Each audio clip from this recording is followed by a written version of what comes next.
Joining us now is one agent of such change. His name is Ovide Lamontagne, and I know I'm getting it wrong. I want to say it in the full French, okay? I mean, because when I hear Ovide Lamontagne, when I hear that, I don't feel like that's a conservative name. I feel like that's a French, sort of a French thing. But suffice it to say, he is the only true conservative in a very important race in New Jersey, in New Hampshire, and I am thrilled that he's with us. Ovide, good to have you with us. Laura, it's great to be with you. Let's talk about where you are and the fact that the Republican National Committee, after this debacle with the Doug Hoffman race, does not want to get involved and endorse anyone. But from what I can tell in New Hampshire, of the 4 people or so who are running for this nomination, you are the most conservative. Well, Laura, I'm the only conservative with a track record, actually, that's running for the United States Senate here in New Hampshire. And it is troubling that the National Republican Senatorial Committee would try to anoint someone in New Hampshire, because this is not the way New Hampshire politics is typically conducted. We're pretty independent-minded here, as you know.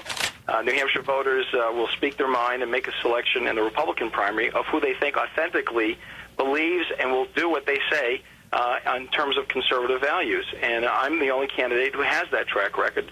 I've served in the State Board of Education. I've worked in our party. But I've been a conservative all the way along. I haven't changed my views. And now is the time for conservatives to reclaim their position in Washington to change the direction of the country. Washington is broken because of what we're seeing right now, and you're talking about it on your program today about health care, which is going to continue to be an important issue because it transcends our entire society and our lives. And it's the greatest power grab we've seen the government try to undertake, and well, since Social Security. Now, you are served as the State Board of Education chairman. And when I think of someone who serves as a State Board of Education chairman, I think, wow, that's got to be someone who's in bed with the teachers' unions and someone who's against real reform in education. But you were neither of those. No, I wasn't, Laura. When I was appointed the chairman of the State Board of Education, we started to take on the education establishment here in New Hampshire by supporting homeschooling, by supporting opportunities for people who've moved from professional setting into the classroom, by expediting teacher certification, which is really focused too heavily on pedagogy. We supported legislation that was passed to allow for charter schools, and we also supported meaningful standardized testing here in New Hampshire to test achievement.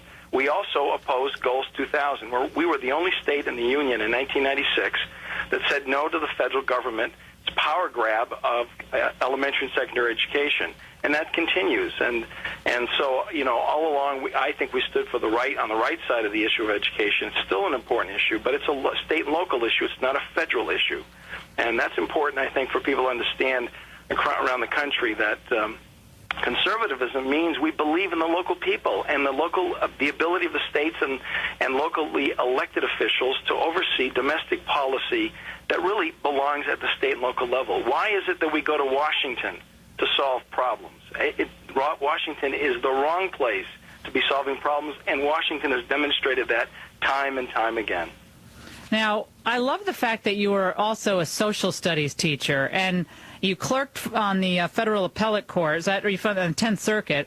That's you correct. Are practicing law, so you did the Board of Education thing. When did you fit in the high school social studies teacher and all that? Well, I'm a graduate of Catholic University in Washington, and my wife and I met there. We were both teachers after college. She taught taught math outside of the Washington area, and I taught social studies at Pilate High School in Laurel, Maryland.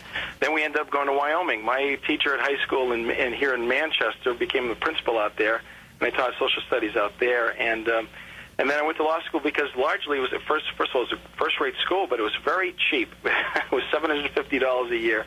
And so I spent my time in Wyoming learning the law there, practicing a little bit, but certainly as a clerk for Judge Barrett, a wonderfully conservative judge, and then came back to New Hampshire, my home state, where we were raising our children. Now, you've been following this health care debate in Washington, D.C. Your brief take. Well, my brief take is that this is an awful direction to go. It is going to create a higher deficit and greater debt. I don't care what Paul Hodes, who's our Democrat congressman here in New Hampshire is running for the United States Senate says, or the president, there's no question about it that we're going to be shifting costs away from Medicare, for example, by these so-called Medicare cost reductions. But that shifts it over to the private sector, Laura. And what people have to understand is what the agenda here that's not being disclosed is ultimately nationalizing health care by making private health care so